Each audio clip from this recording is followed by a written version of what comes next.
Olá,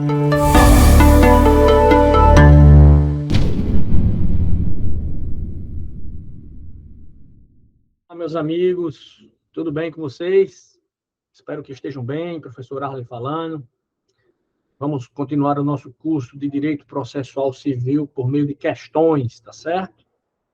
Nós elaboramos esse curso pensando naquelas pessoas que não têm tanto tempo para se aprofundar no processo civil, mas que vão fazer o concurso daqui a 3 meses e conseguirão sim, revisando esses assuntos, tentando compreender essas aulas, fazendo essas questões, conseguirão sim ir bem na prova de processo civil, principalmente se, junto com essas aulas, lerem a nossa apostila, certo? Lá há um detalhamento maior, doutrinário, conceitual, para que vocês assimilem bem, principalmente aqueles que estão tendo o primeiro contato com o processo civil, assimilem bem essa matéria e lá no dia da prova, se caírem 5 ou 6 questões, vocês acertem as 5 às 6, tá certo? Eu, nesse primeiro momento, vou pedir a vocês que tenham esse cuidado, certo? Na leitura também da apostila. A aula, ela tenta abordar todos os conceitos, mostrar questões da FGV que já caíram em provas anteriores, mas ela sozinha não vai ser suficiente para você, a não ser que você fixe todas, a não ser que você fixe todas as aulas, porque é provável que caiam questões semelhantes às que eu estou apresentando para vocês aqui. É muito provável, certo? Mas, repito, é interessante e importante a leitura da nossa apostila. Bom, não precisa ler um livro de doutrina, um manual de processo civil, não. A prova de vocês vai cair 5 ou 6 questões. Assistam as nossas aulas, leiam a nossa apostila, que lá já tem o direcionamento dos artigos necessários para a prova. Aí, se alguém tiver mais tempo, aí pronto, aí vale a pena, sim, ler uma doutrina, um livro, né?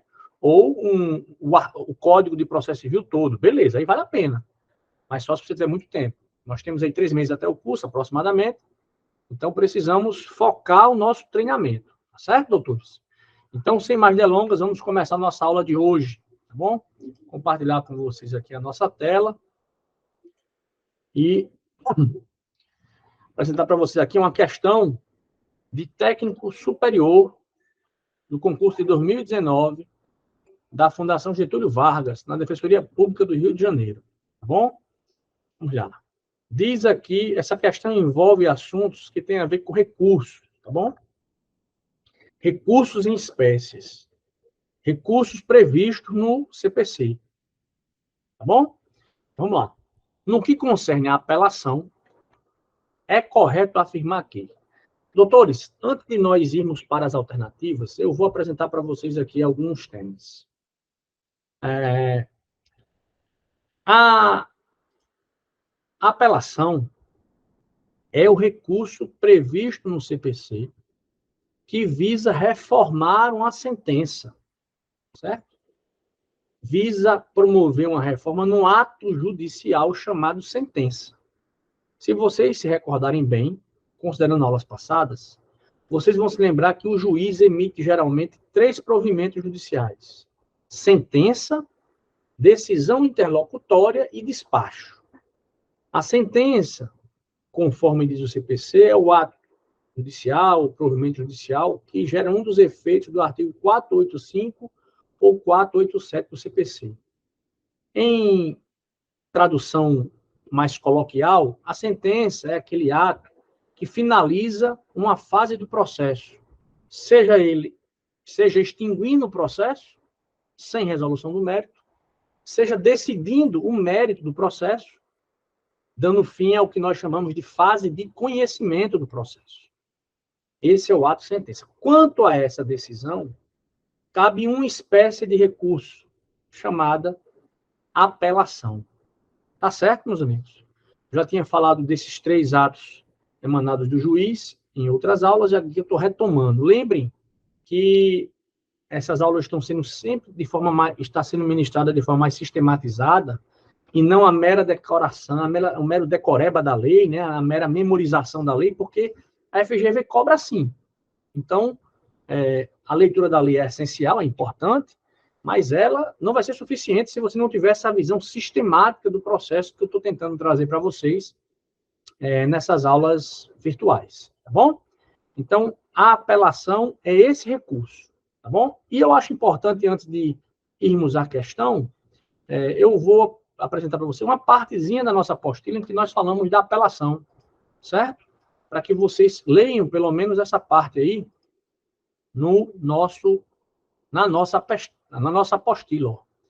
Na aula 9, né, que fala sobre a teoria geral dos recursos e os recursos especiais e recursos em espécie, a gente trouxe aqui, ó, apelação. Apelação é o recurso cabível contra sentenças. Bom? Isso é o que diz o artigo 994, inciso 1 do Código de Processo Civil. Aí você, quando estiver estudando em casa, abra lá o Código de Processo Civil e leia o artigo 994, inciso 1. Tá joia? E aqui diz, ó, dos requisitos da apelação. Dos requisitos da apelação. Ou seja, o que é que precisa, quais são os requisitos legais para que uma apelação possa ser conhecida, né? E possa ser devidamente processada. Diz a nossa apostila, a apelação deve conter os nomes e qualificações das partes. Os nomes e classificações das partes. As partes vão se chamar apelante e apelado, certo? Apelante é quem propõe a apelação, ou seja, quem recorre. Apelado é o recorrido, aquele que teve uma sentença favorável a si, mas que gerou irresignação na parte contrária. Ela é praticamente dispensável, pois ela é interposta nos próprios autos, onde se encontram tais qualificações. Geralmente, se vocês forem lembrar, o processo civil, quando ele inicia, né, a petição inicial já tem que qualificar as partes. E na contestação, a petição inicial qualifica o autor e o réu. O juiz, verificando que a petição inicial está ok, manda citar o réu apresenta a sua defesa. Então, as partes em conflito, dentro do processo, já estão definidas claramente, devidamente qualificadas. Então, normalmente, o autor, o apelante, aquele que vai apresentar a apelação, apenas faz referência às partes daquele processo, porque a apelação ela é interposta dentro do próprio processo, nos próprios autos. Joia? Além essa qualificação, né, que geralmente o apelante faz referência às partes que litigaram durante todo o processo, o apelante deve apresentar as razões de fato e de direito que ele entende não foram observadas pelo juiz e merecem correção por parte do tribunal de segunda instância, certo? E, ao final, a apelação deve ter o pedido. Joia? Então, esses são os requisitos da apelação. A apelação é o recurso contra a sentença. E os efeitos da apelação. Professor, quais são os efeitos da apelação? Vou aumentar aqui só para vocês verem melhor do que eu. Está um pouco maior a tela. Vamos lá. Como diz na nossa apostila, a apelação, como regra, apresenta os efeitos devolutivo e suspensivo. Excepcionalmente, a apelação pode apresentar apenas o efeito devolutivo. Considerando, meus amigos, que as decisões judiciais, as pessoas que fazem parte de um processo têm direito à análise dos seus atos, à análise das decisões que vão contra si, pelo menos por duas instâncias. A regra é que a apelação, que é um recurso que visa corrigir uma sentença, tem efeito devolutivo e suspensivo. Professor, o que é efeito devolutivo? Efeito devolutivo, compreendam como sendo o atributo que a apelação tem, que permite que o tribunal que vai julgar o recurso conheça, tenha para ele devolvida toda a matéria que foi discutida no processo na primeira instância. Então, o efeito devolutivo é o atributo da apelação que permite que o tribunal que vai analisar o recurso conheça, possa averiguar todas as matérias que foram discutidas no processo. Chama-se efeito devolutivo. E efeito e efeito suspensivo é a possibilidade de a sentença ainda não produzir todos os seus efeitos imediatamente. Tá certo? Então, diz o artigo 1012 do CPC que a apelação terá efeito suspensivo. O efeito devolutivo, ele é até mesmo da própria natureza da apelação, mas ele está presente na apelação. Então, ela tem efeito devolutivo, ela devolve para o tribunal todo o tema, todo o debate que aconteceu no processo na primeira instância, permitindo que o relator e o tribunal se debrucem em todos os assuntos, teses, provas, certo? Que foram produzidas naquele processo, para aí formar a decisão do órgão colegiado, que é a turma ou a Câmara. Bom? E o efeito suspensivo é que impede que a sentença já gere os seus efeitos imediatamente, caso tenha sido interposta a apelação. Tá bom? Então, eu peço a vocês que leiam essa nossa apostila, tá ok? Nessa parte que fala dos recursos, vai ter uma parte de teoria dos recursos iniciais, né? Aqui eu expliquei o que é o efeito devolutivo, tá bom? Leiam essa apostila aqui, que vocês vão conseguir se dar bem na prova e compreender melhor o assunto da apelação. Tá joia? E aí, vamos de volta para a questão e vamos analisar as alternativas. No que concerne a apelação, é correto afirmar que é o recurso cabível para impugnar sentenças e decisões interlocutórias. Opa! Eu falei para vocês que a apelação é o recurso cabível para impugnar sentenças. Decisão interlocutória não são impugnáveis. Decisões interlocutórias não são impugnáveis por apelação, e sim por agravo de instrumento, que é o recurso cabível quando acontece uma adesão interlocutória. E, professor, o que é decisão interlocutória que eu não vi ainda nas outras aulas anteriores? Decisão interlocutória é aquela decisão em que o juiz ou o relator decide questões incidentais no processo, sem resolver o mérito por completo da ação, sem resolver a ação de forma completa, com cognição ampla, profunda, certo? São decisões que são tomadas no decorrer do processo, de forma incidental. Quanto a essas, cabe o recurso de agravo de instrumento, não apelação. Beleza, professor, beleza. Então, vamos para a letra B. Caso não se observe pelo menos um dos seus requisitos de admissibilidade, o juiz, o ACOP, poderá deixar de recebê-la. Veja bem, meus amigos, o CPC trouxe um novo CPC, né, a Lei 13.105 de 2015, ela trouxe no que toca à apelação, eu vou até compartilhar com vocês aqui, eu acabei não compartilhando, vou colocar aqui novamente. Então, a apelação não é o recurso cabível para decisões interlocutórias, tá certo? Essa é o que dizia a letra A. A apelação é um recurso cabível para impugnar sentenças. Isso aqui está errado. Bom? Está errado. Letra B. Caso não se observe pelo menos um dos requisitos de admissibilidade, o juízo ACO, o que danado é juízo ACO, pode deixar de recebê-la. Veja bem, meus amigos, o CPC novo, Lei 13.105, proibiu, no âmbito da apelação, que o juízo ACO, ou seja, o juízo recorrido, o juízo inicial, aquele cuja sentença está sendo impugnada, juízo ACO, ou seja, juízo inicial, certo? Juízo ACO é o juiz inicial, o primeiro juiz do processo, certo? Aquele que sentenciou. Ele faça juízo de admissibilidade do recurso de apelação.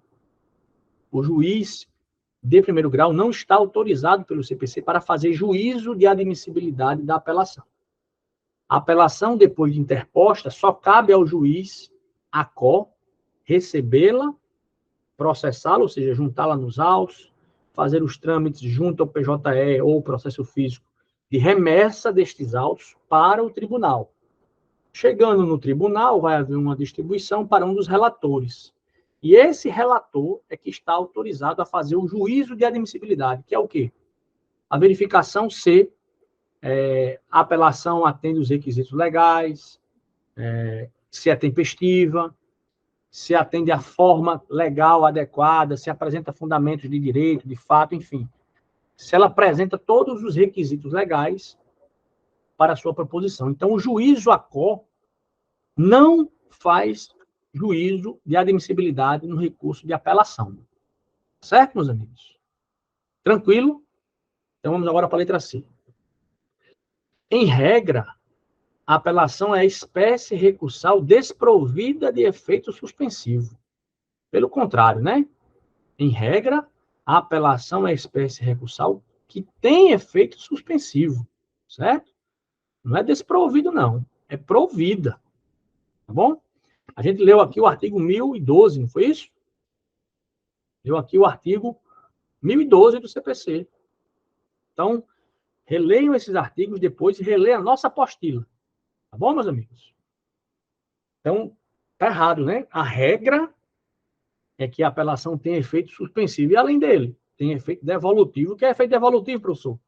É o atributo que a apelação tem de trazer para o tribunal a chance dele conhecer de todas as nuances do processo. Professor, isso não acontece sempre, não? O efeito devolutivo? Nem sempre. Quando se trata de recursos especiais ou de recurso extraordinário, por exemplo, os tribunais que vão julgar esses recursos, recurso especial é o STJ que julga.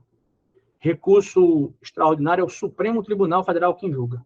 O Supremo Tribunal e o STJ não podem, eles só analisam questões de direito. Então, o recurso extraordinário para o STF e o recurso especial para o STJ só devolvem as matérias de direito. As matérias fáticas não podem ser apreciadas pelos tribunais superiores, certo? Então, é uma devolução reduzida que há no que toca aos recursos extraordinário e especial.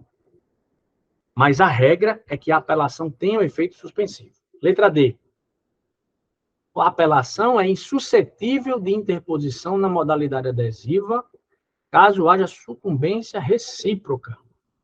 E a letra E diz: inserem-se no seu efeito devolutivo todos os fundamentos do pedido, ainda que o juiz tenha acolhido apenas um deles. A alternativa correta, meus amigos, como nós já vemos aqui, ó, é essa alternativa certo? Eu não falei para vocês desse modelo de recurso adesivo, certo? Eu não queria entrar com vocês agora profundamente nesse tema, mas eu vou apresentar para você rapidamente, certo? Imagine que eu recebi, vai ser bem superficial, depois vocês terão que ler a nossa apostila para ir a fundo nisso. Então, imaginem que um ato judicial me prejudicou, certo? Eu tive uma decisão judicial, uma sentença judicial, que me prejudicou. E eu estou litigando com outra pessoa, com B. Aí, eu não apresento, me prejudicou parcialmente e prejudicou a outra parte parcialmente. Aí, eu não ingresso com a apelação. Só que a outra parte, ela, por ter sido prejudicada parcialmente, ou seja, a sentença não ter agradado nem completamente o lado A nem o lado B, o juiz ter concedido apenas parcialmente o pedido de um ou de outro, isso quer dizer que ele desagradou ambos, né? Já que não concedeu por inteiro o pedido feito pelo autor ou pelo réu. Então, ele acabou desagradando ambos. Aí, eu não apelo. Ele me desagradou, mas ele me deu parcialmente, eu vou aceitar. Aí, o outro lado, não satisfeito, ele ingressa com a apelação dessa sentença. Veja, eu nem ia recorrer, mas como o outro lado, que foi desagradado apenas parcialmente, apresentou apelação, então eu também vou apresentar apelação. Então, eu vou fazer uma apelação na modalidade adesiva. Ou seja, eu nem ia recorrer, mas porque eu tinha pedido 100, o juiz me deu 50, o outro lado ia perder 100, mas só precisou pagar 50. Então, em tese, o juiz concedeu parcialmente o pedido. Só que, para mim, eu ia ficar satisfeito, nem ia mais para frente, nem ia botar mais isso para frente, como diria na linguagem coloquial, na linguagem popular. Aí o outro lado vai e apresenta a apelação, reclamando de que ele vai ter que pagar 50. Aí eu posso apresentar uma apelação adesiva, recurso adesivo meu da apelação. Já que ele está reclamando porque ele vai ter que pagar só 50, eu quero recorrer a decisão do juiz para ele me dar os 100, que eu acho que eu tenho direito.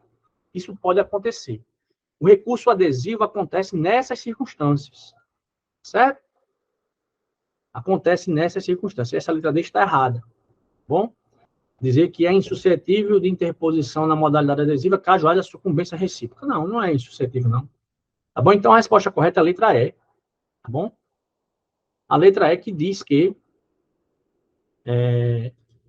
que inserem-se no seu efeito devolutivo todos os fundamentos do pedido, ainda que o juiz tenha acolhido apenas um deles. Lembra que eu disse a vocês que o efeito devolutivo permite devolver a matéria por completo ao tribunal? Ou seja, o tribunal vai poder conhecer por completo do que houve na lide.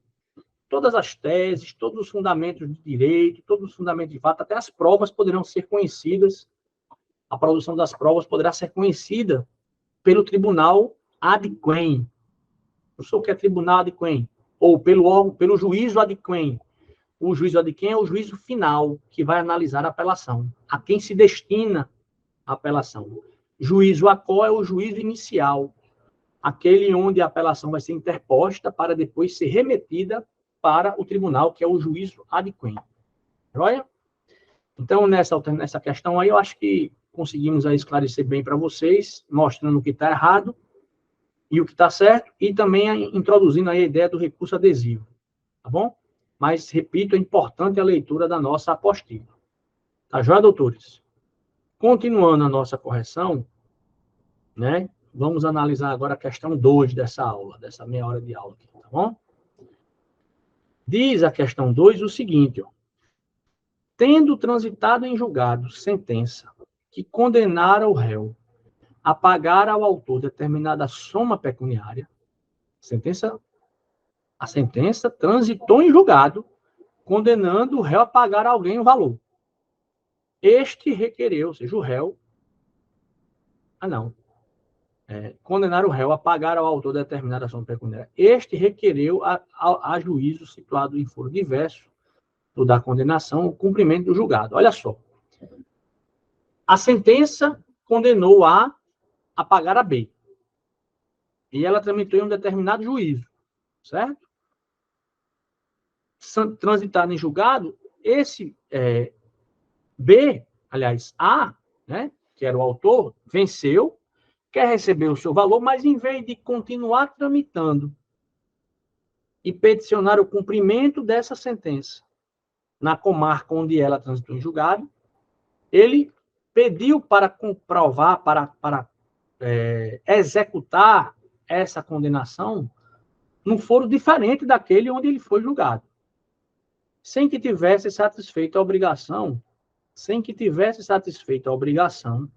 o réu, pretendendo arguir incompetência relativa do foro em que a execução foi declarada, deve ofertar o quê? Essa questão aqui, meus amigos, ela tem a ver com aqueles conceitos de competência que nós já vimos em algumas aulas, tá bom?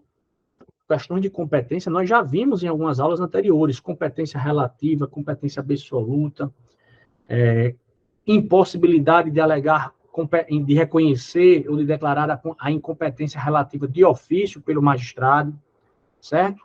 Autorização para que se reconheça a incompetência absoluta em qualquer grau de jurisdição. Nós já tratamos disso em algumas aulas anteriores. Vale a pena vocês também lerem a nossa apostila nesse assunto. Bom? Então, o que é que acontece? A e B brigaram aqui em Natal, tiveram uma lide judicial aqui em Natal, e A venceu, de modo que B foi condenado a pagar a A uma quantia. Só que A, em vez de executar essa quantia nessa comarca onde o processo tramitou, foi iniciar a execução, foi requerer o cumprimento de sentença lá em Parnamirim, e não aqui em Natal. B nem tinha pago ainda, certo? Mas B acha que Parnamirim é incompetente para processar isso.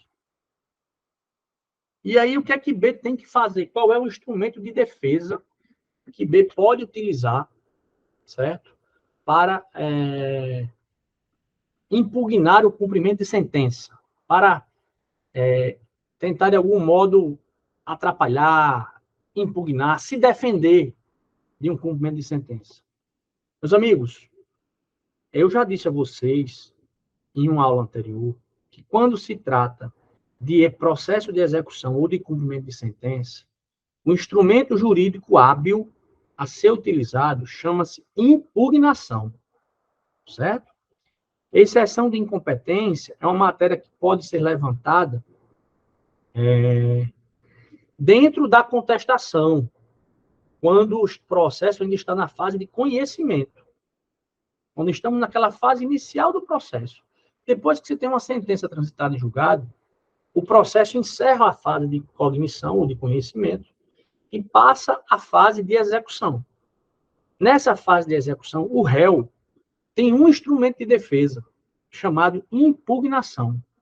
E o outro instrumento de defesa também pode ser embargos à execução, mas embargos à execução você utiliza normalmente quando o processo não é que esteja na fase de conhecimento, sim quando já é uma execução direta. Ou seja, eu tenho um título executivo e vou iniciar a execução do título executivo diretamente. Aí nós temos um processo de execução. Aí a ferramenta de defesa é o embargo à execução, certo? Mas a contestação não é utilizada como instrumento de defesa do executado. A contestação é o principal instrumento de defesa do procedimento comum ordinário, certo? Na fase de conhecimento. E na contestação, o réu tem que alegar todas as matérias de defesa que forem favorecer, certo? Inclusive, exceções de incompetência absoluta, de incompetência relativa, de suspeição do juiz, que são matérias que devem ser trazidas como preliminares da contestação. Tá joia?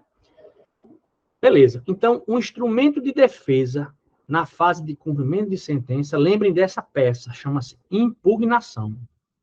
Não é contestação. Professor, você não falou da objeção de pré-executividade. Esse instrumento não é um recurso, não é uma forma de impugnação propriamente dita, tá certo? Mas ela pode ser utilizada quando há uma nulidade no título executivo judicial ou no título executivo extrajudicial. E é uma nulidade, assim, patente, clara. Não pode ser uma nulidade que você possa discutir, assim, se é certo, se está certo. Tem que ser aquela nulidade chapada. Por exemplo, eu estou cumprindo uma sentença com base no título que é nulo, que não é um título executivo, por exemplo. Um documento assinado por uma pessoa que não tem força executiva. Assinado por um ente que não tem força executiva. Então, eu posso objetar essa execução através de uma objeção de atividade, também chamada de exceção de pré-executividade. Tá joia, doutores? Não é um recurso, propriamente dito, não deverá cair na prova de vocês, porque a prova de vocês, pelo edital, vai até recursos, certo? Não chega a entrar em execução, é o que eu vi no edital de vocês, na parte que trata das noções de direito processual civil, mas essa objeção de pré-executividade, portanto, não deverá cair na prova de vocês, mas é bom que vocês tenham uma noção geral do que seja. Na nossa apostila, eu não tratei dela, porque não é matéria que está no edital, certo? A impugnação está no edital. A impugnação é um instrumento de defesa no cumprimento de sentença. Então, por isso que eu trouxe essa questão para vocês fazerem. Tá bom, doutores? Tranquilo? Pois bem, com isso, né, nós finalizamos essa aula, tá certo? Eu vou ainda só ler para vocês aqui o que eu peguei lá da minha apostila, rapidamente, sobre esses 4 objetos, só para vocês lembrarem, né? Só para vocês lembrarem. Exceção de incompetência. O que é isso? Vamos lembrar, eu já expliquei em aulas anteriores, mas vou trazer para vocês. Exceção de incompetência indica que um juiz ou uma juíza reconheceu que não tem competência legal para julgar o processo. Indica que um juiz ou uma juíza não tem competência legal para julgar o processo. Isso ocorre quando o fato em questão não pode ser analisado naquela vara. Com essa decisão, o processo é automaticamente enviado para outra vara. Quando o juiz reconhece a sua incompetência, o processo deve ser remetido para o juízo competente. Tá certo? Beleza. Vamos lá. Os embargos à execução. O que são os embargos à execução? Os embargos à execução são uma alternativa do devedor para exonerar-se da execução e de suas dívidas pelo credor. São cabíveis apenas em execuções autônomas, ou seja, não são cabíveis em processos em que o processo está na fase de cumprimento de sentença. São cabíveis apenas em processos de execução autônomo, ok? Que o indivíduo já tinha o título executivo, judicial ou extrajudicial, e nem vai mais passar pela fase de conhecimento pelo juiz. Ele já vai tentar garantir, concretizar o seu direito utilizando esse documento chamado título executivo. Aí ele já entra com uma execução direta, uma execução autônoma. Bom? Beleza. E apesar de ter conteúdo de natureza jurídica de defesa, constitui uma ação autônoma, ou seja, os embargos de execução são uma ação autônoma. Deve ser ajuizada pelo executado. Né? O executado ele é citado para, numa execução autônoma, ele é citado para pagar ou nomear bens à penhora, e o executado entra com os embargos da execução, que é uma ação autônoma, certo? Beleza. Exceção de pré-executividade ou objeção de pré-executividade. Eu vou trazer para vocês, é importante ler para vocês isso, apesar de que eu acredito que isso não vai cair, essa exceção para vocês, mas é bom você ter uma noção geral. A gente vê os editais, né? Às vezes as bancas enquadram certas matérias dentro de temas que o edital apresenta que não estão bem colocadas lá. Então, a gente tem que aprender o pior para quando chegar o mais fácil, a gente acertar. Beleza? Vamos lá. Exceção de pré-executividade ou objeção de pré-executividade é um instrumento de defesa incidental que pode ser utilizado pela parte passiva de uma ação de execução para pedir ao julgador que reavalie, regularize ou nulifique o processo, ou seja, há uma nulidade patente, joia?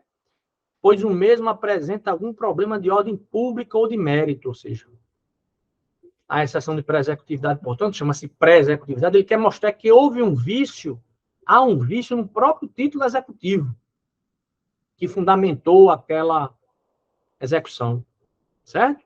Então, e esse vício, ele é patente, ele é taxado, você consegue ver de cara. Aí você pode utilizar a ferramenta da exceção de pré-executividade. Por último, né?